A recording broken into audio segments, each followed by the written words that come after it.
आदाब, मैं हूं शकील अहमद और आप देख रहे हैं न्यूज़ मैक्स। न्यूज़ मैक्स के खास प्रोग्राम खबर से आगे में आपका खैर मकदम है। आज हम इसमें बात करेंगे जिस तरह से कल कैबिनेट की बैठक हुई है उत्तर प्रदेश में और उसमें 3 बड़े फैसले लिए गए हैं। एक तो बूचड़ खानों को लेकर एक फैसला लिया गया है, उस पर एक्शन लेने की बात कही गई है और अवैध बूचड़ खानों को ख़त्म करने की बात कही गई है। दूसरा, एंटी रोमियो सेल जो है उसको बाकायदा बनाने की बात कही गई है और उसमें कहा गया है कि महिलाओं को भागीदारी दी जाएगी, महिलाएं पुलिसकर्मी उसमें जो है ज़्यादा से ज़्यादा शामिल रहेंगी। उसके अलावा जो तीसरा एक सबसे बड़ा फैसला लिया गया है वो है कर्ज माफ़ी का, और 1 लाख से ज़्यादा जितना भी कर्ज है किसानों के ऊपर 2016-17 का, वो उसको माफ़ कर दिया गया है और उससे लाखों किसानों को फ़ायदा पहुंचा है। इसी पर बात करने के लिए हमारे साथ मौजूद हैं स्टूडियो में साजिद चौधरी साहब, जो हिंद राष्ट्रीय एकता पार्टी के सदर हैं। हम उनसे बात करेंगे इस पूरे मामले पर। स्वागत है आपका। क्या कहना है, जो एक फ़ैसला लिया गया है किसानों से कर्ज माफ़ी का, तो कितना उसका फ़ायदा किसानों को हो रहा है? ये जो योगी जी ने पहल की है, स्टार्टिंग तौर पे इसका फ़ायदा है, अच्छा है, लेकिन जो कर्ज माफ़ होना चाहिए था उस तह तक ये लोग अभी नहीं पहुँचे।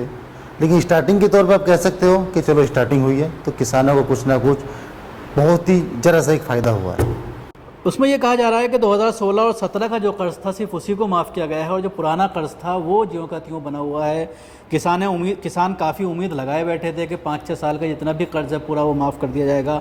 उसके अलावा ये आयोग बनाने की बात कही थी, कृषि आयोग बनाया जाएगा। प्राइम मिनिस्टर ने वादा किया था अपनी सभाओं में जब इलेक्शन में वो गए थे, तो उस पर भी किसी तरह का कोई काम नहीं होता दिख रहा है। किसानों का जो मामला है और जिस तरह की उम्मीद किसान लेकर और जो एक लहर चली, किसानों ने ये सोच के बहुत बड़ी तादाद में एक वोट किया और योगी सरकार बनाई।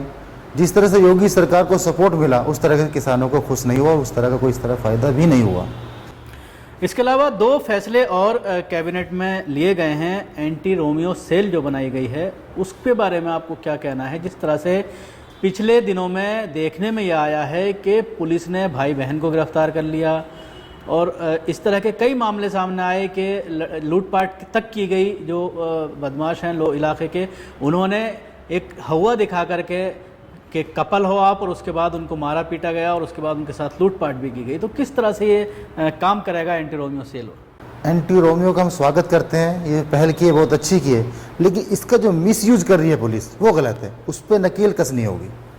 और एंटी रोमियो हमेशा के लिए होना चाहिए ताकि हमारी बहन बेटी हिफाजत से रहें, उनकी तरफ कोई गलत नज़र ना उठाए। जैसे कि दुबई में आप देखते हैं, आप बच्चे को कहीं भी छोड़ दीजिए तो कोई दिक्कत नहीं है, ऐसे ही यहाँ पर होना चाहिए। लेकिन हमारे यहाँ की पुलिस इतनी स्वार्थी हो चुकी है, जिस पे मैं बहन भाई का मुद्दा आया तो भी उसको उसी नज़र से देख रहे हैं, माँ बेटे का मुद्दा आया तो भी उसी शक की निगाह से बात कर रहे हैं। वो नहीं होना चाहिए। पुलिस को अपनी हद एक तय करनी चाहिए और पूरी अदब के साथ पहले रोकें, उनकी तहकीकात करें। अगर वो एंटी रोमियो हैं तो एक्शन लें, वरना बहन भाई बता के इज्जत के और सम्मान के साथ उनको जाने के लिए कहें। जिस तरह से शपथ लेने के तुरंत ही बाद 2 फैसले योगी आदित्यनाथ के जरिए किए गए थे, एक बूचड़ा खाने का, दूसरा ये एंटी रोमियो सेल का, तो उसके बाद देखने में ये आया कि इसकी प्लानिंग को लेकर कहीं ना कहीं सरकार की कमी रही। एंटी रोमियो सेल जिस तरह से बनाया गया था तो उसमें पुलिस वालों ने के ज़रिए भी कई मामले ऐसे आए कि बेजा परेशान किया गया, तो उस पर पूरी तरह से एक प्लानिंग करने की ज़रूरत है। उसके बाद सरकार के ज़रिए इस तरह के बयानात भी आए कि पूरी चेकिंग होनी चाहिए, उसके बाद ही जो है एक्शन लिया जाना चाहिए, और अगर कोई अपनी मर्ज़ी से कपल बैठा हुआ है तो उसके ऊपर भी एक्शन नहीं लेना चाहिए। तो कहीं ना कहीं प्लानिंग की कमी इसमें देखने में आई। बिल्कुल सही कहा आपने।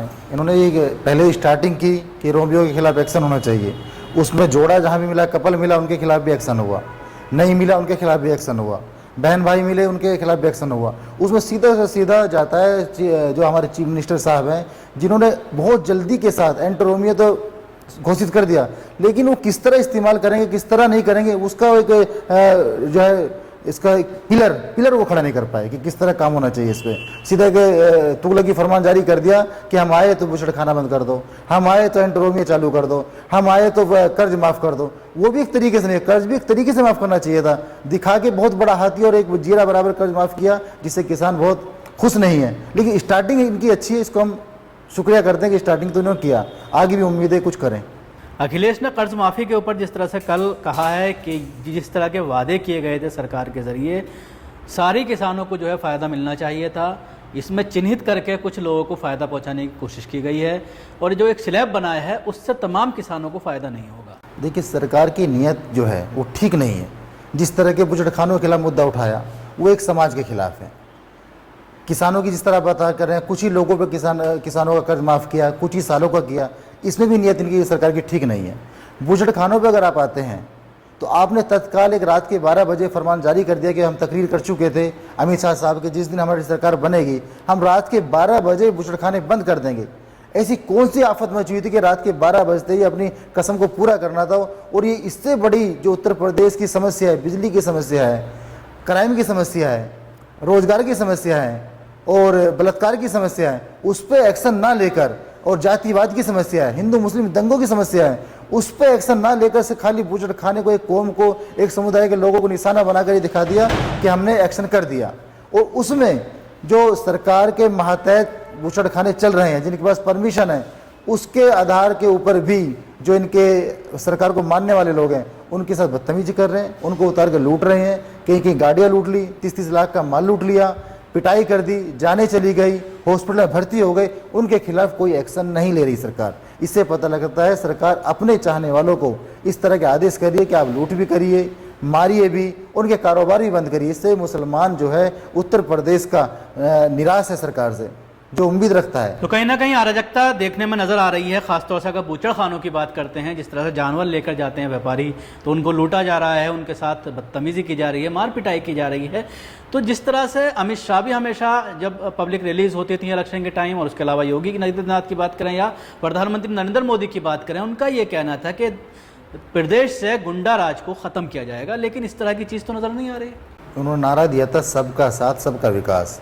सरकार बनते ही एक कौम का नाश कर दिया है, वो बिल्कुल गड्ढे में चली गई है, रोजगार की मारी मारी फिरी है। पहले से वो पिछड़ी, अगर सच्चर कमेटी की रिपोर्ट थी कि हिंदुस्तान का मुसलमान दलितों से पिछड़ा हुआ है, अब जब दलितों से भी वो पिछड़ा हुआ है और इस तरह जी रहा था, जो जीने का एक बहुत छोटा सा सहारा था, किसानों से लेके जानवर, उसको सही से काम करना, उसको आगे कारोबार बढ़ाना, उसको भी ख़त्म कर दिया। तो इससे पता लगता है सरकार ने एक बाकायदा पहले से ही ढांचा तैयार कर रखा था, यूपी के लोगों का और देश के लोगों का ये मन बना रखा था कि आप हमारा साथ दीजिए और हम इस चीज़ को, इस कौम को ख़त्म करने के लिए पूरा का पूरा योगदान निभाएंगे और आप भी लूटबाजी करिएगा, कोई एक्शन नहीं होगा।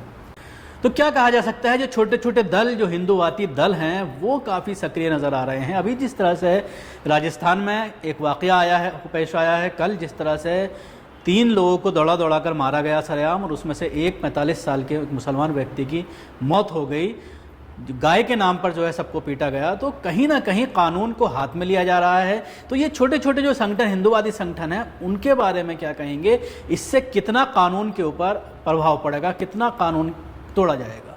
इस मामले में कहीं की भी सरकार हो, राजस्थान सरकार हो, यूपी सरकार हो या सेंटर के हमारे नेता हो, जब भी किसी ने देश तोड़ने के बयान दिए, भाषण दिए हैं, या किसी कौम को सताने के लिए कहा, या किसी बुचड़खाने को उजाड़ने के लिए कहा, या किसी के हाथ पैर काटने के लिए कहा, सरकारें फैल हुई हैं। वो कहीं ना कहीं मजबूर है अपने हाथों कि जो हिंदू वोट है वो हमारा इसी काम से खुश होता है और इसी काम को आगे बढ़ाएं। अगर यही काम आगे बढ़ता रहा तो देश हित के लिए ठीक नहीं है, देश इससे कमज़ोर हो रहा है, टूट रहा है, इंटरनेशनल वैल्यू हमारी ख़त्म हो रही है। जो पूरी दुनिया में कहा जाता था कि जो सारी हवाएं और सारे फूल और सारी फिजाएं और सारे हर तरीके के लोग जो है हिंदुस्तान में पाए जाते हैं, लेकिन आज इंटरनेशनल मार्केट ये है कि एक स्टेट है या एक देश है, उसमें सिर्फ एक कौम को काटने मारने के लिए, उजाड़ने के लिए, पाकिस्तान भगाने के लिए, आतंकवाद में घुसने के लिए, फर्जी मुकदमे लगाने के लिए ही चुना जा रहा है और किसी दूसरे काम के लिए नहीं।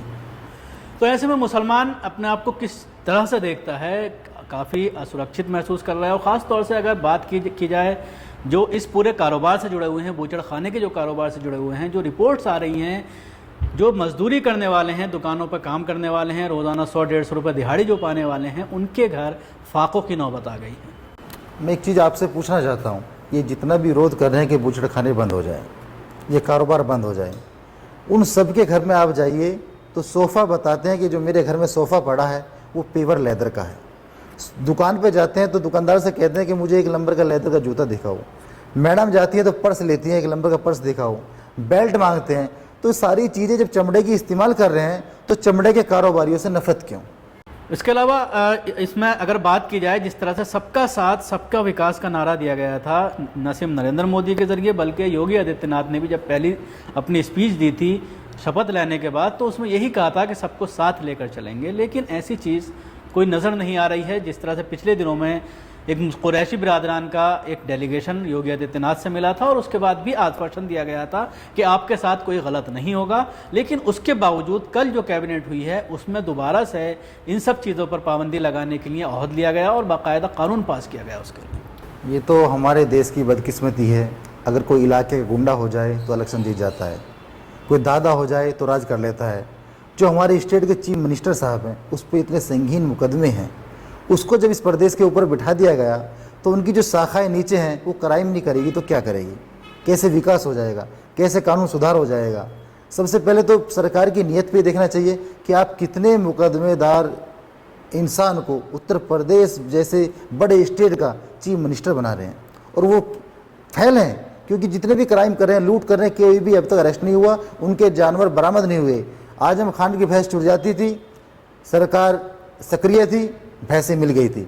इनके दिन दहाड़े लूट हो रही है, ना इनके मुकदमे लिखे जा रहे हैं, ना इनको वजीफा मिल रहा है, ना मुआवजा मिल रहा है, ना ही इनकी चोरी का जो लुटावा माल है वो वापस मिल रहा है। शुक्रिया। ये थे साजिद चौधरी साहब जो हमसे तफसील से बात कर रहे थे उत्तर प्रदेश की नीतियों पर, उत्तर प्रदेश में जिस तरह से सरकार बनी है योगी आदित्यनाथ की, तो उसको लेकर जिस तरह से कैबिनेट में कुछ फैसले लिए गए हैं उनका किस तरह का असर पड़ने वाला है और कितना फ़ायदा आम जनता को उसका पहुंचेगा। खुदा हाफिज़।